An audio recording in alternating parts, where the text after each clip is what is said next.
moi j'ai toujours connu les choses de Dieu. J'ai toujours été élevée dedans. Et la plupart, vous le savez tous, il y a à peu près 3 ans et demi, on a passé par une épreuve. On a passé par la séparation, j'ai perdu mon père.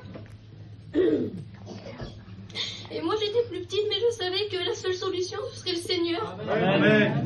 Que le seul qui pourrait restaurer ma vie et réparer mon cœur qui était brisé, c'était Dieu. Amen.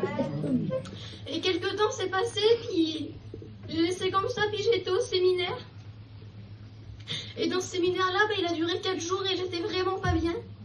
Tous les jours, j'appelais ma cousine en pleurant et j'arrivais pas à admettre que fallait que je vive ma vie, que fallait que je vive ma vie, mais qu'il est plus là. J'arrivais pas à l'admettre, ça. Et je parlais à ma cousine et je pleurais au téléphone. Et elle me parlait de Dieu. Et je le savais parce que j'ai toujours été élevée dedans. Et j'étais à la réunion le soir même et tout ce que j'ai dit à ma cousine au téléphone, le serviteur, il l'a dit. Amen. Et là, j'ai vu que le Seigneur m'avait pas oublié, que c'était le seul sur qui je pouvais m'appuyer. Amen. Et le lendemain, j'ai été à la réunion et puis là, j'ai été bénie. Le serviteur, il est venu prier pour moi, puis là, j'ai ressenti la présence de Dieu. Amen. À partir de ce soir-là, ma vie, elle a complètement changé car Dieu, il a tout réparé en moi. Amen. Le Seigneur, il a vraiment tout fait. Il a restauré mon cœur qui était brisé, il a tout fait dans ma vie. Et je sais que je suis jeune, donc je sais qu'il a encore plein de projets pour moi.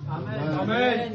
Si ça n'a pas fait différence avec le Seigneur, faites-la car c'est la plus belle des choses que vous pourrez faire. Amen.